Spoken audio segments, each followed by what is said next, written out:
Hello दोस्तों, कैसे हैं आप लोग। दोस्तों, आज के इस वीडियो में मैं आप लोगों से पुराना लाइसेंस नए वीजे पर मतलब नए अकामे पर ट्रांसफर करने के लिए उसके एक्सपायरी फाइन के बारे में बात करने वाला हूं। आप लोगों को भी पता होगा दोस्तों, बहुत ज्यादा कंफ्यूजन है इस चीज को लेकर के। बहुत सारे लोग ऐसा हुआ है दोस्तों कि वो अपॉइंटमेंट लेकर मुरूर या दल्ला पे भी चले गए हैं।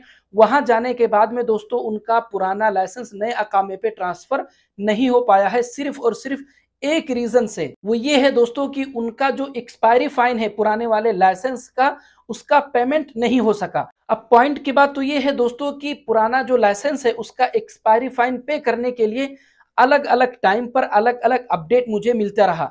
सबसे पहले स्टार्टिंग में दोस्तों एक्सपायरी फाइन, जो पुराना लाइसेंस है उसके एक्सपायरी फाइन को लेकर के ये अपडेट था दोस्तों कि आपको एक्सपायरी फाइन मुरूर पे या दल्ला पे, जहां पर आप लाइसेंस प्रिंट कराने जा रहे हैं वहीं पर काउंटर पे ही पे करना पड़ेगा, आप खुद से नहीं पे कर सकते हैं। बल्कि दोस्तों मुझे मदीना का तो यहां तक भी अपडेट मिला था कि एक भाई ने खुद से पेमेंट कर दिया था अपने बैंक अकाउंट से। जब वो प्रिंट कराने के लिए अपने लाइसेंस का दल्ला पे गए तो वहां पर यह बोला गया कि जो आपने पेमेंट किया है उसको एक्सेप्ट नहीं किया जाएगा, आपको यहां पर काउंटर पे फिर से पेमेंट करना पड़ेगा। और उन्होंने फिर से पेमेंट किया दोस्तों। और भी दोस्तों मैं बहुत सारी जगहों के बारे में आपको बताऊं, दम्माम हो गया, कतीफ हो गया, जुबेल हो गया, इन सारी जगहों पर, रियाज हो गया, इन सारी जगहों पे दोस्तों काउंटर पे पेमेंट होता था पहले। रियाज में तो अभी भी हो रहा है, लेकिन कतीफ वगैरह, दम्माम वगैरह, जुबेल वगैरह यहाँ पर काउंटर पे जो पेमेंट होता था पहले दोस्तों एक्सपायरी फाइन को लेकर के, वो अभी बंद हो चुका है। उसके बाद दोस्तों अब सवाल ये पैदा हुआ कि आखिर अगर आप एक्सपायरी फाइन पे करते हैं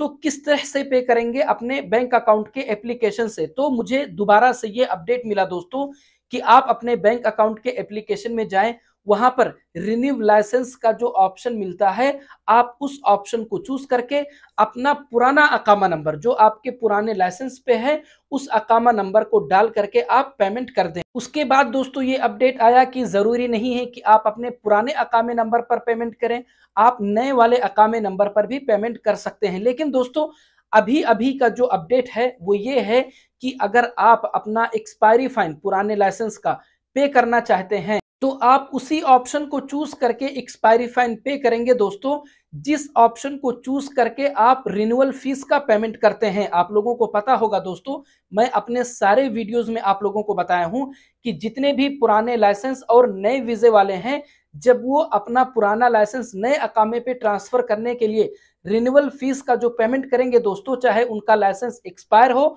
और चाहे उनका लाइसेंस वैलिड हो, तो वो उस ऑप्शन को चूज करके पेमेंट करेंगे जिसका नाम है issue license from old license. इस ऑप्शन को चूज करके पेमेंट करना है, क्योंकि ये रिन्यूअल फीस वाला पेमेंट है दोस्तों। इस पेमेंट को तो करना ही करना है, और इस पेमेंट को करने के लिए भी दोस्तों आप अपना नया अकामा नंबर डाल करके पेमेंट करेंगे। अब जिनका लाइसेंस एक्सपायर है दोस्तों, वो भी इसी ऑप्शन को ही चूज करके अपना एक्सपायरी फाइन पे करेंगे। मतलब दोस्तों जिनका लाइसेंस वैलिड है उनको तो इस ऑप्शन को चूज करके सिर्फ एक मर्तबा पेमेंट करना है, और जिनका लाइसेंस एक्सपायर है दोस्तों उनको इसी ऑप्शन को चूज करके issue license from old license वाला ऑप्शन चूज करके दो मर्तबा पेमेंट करना है।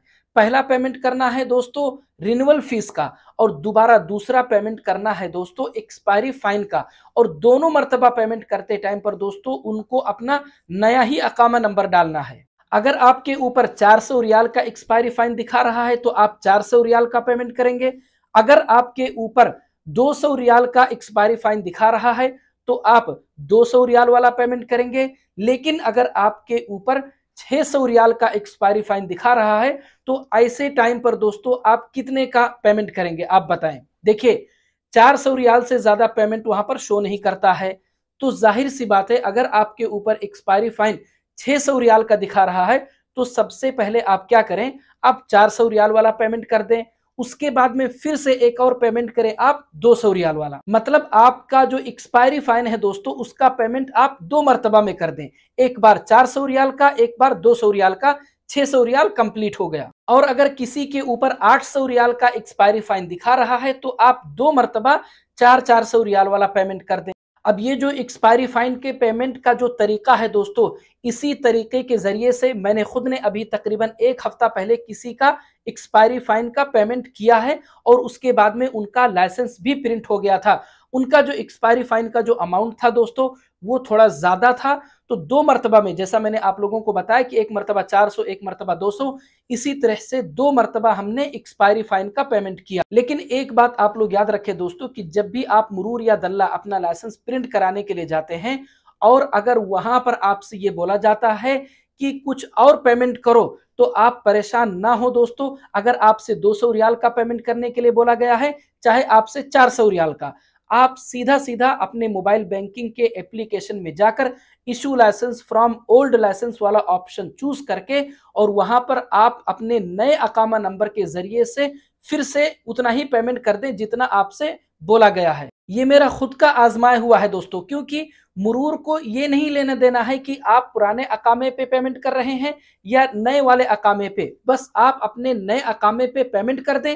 आपके नए अकामे पे बैलेंस होना चाहिए पेमेंट का, उसी में से वो एक्सपायरी फाइन काट लेते हैं। तो दोस्तों अगर आप लोगों को मेरा यह वीडियो अच्छा लगा, अगर आप लोगों को मेरी बातें समझ में आई हैं, तो प्लीज वीडियो को लाइक और चैनल को सब्सक्राइब जरूर करें दोस्तों, ताकि मैं जब भी अपना अगला वीडियो अपलोड करूं तो तुरंत आप लोगों तक पहुंच जाए। मिलते हैं अगले वीडियो में।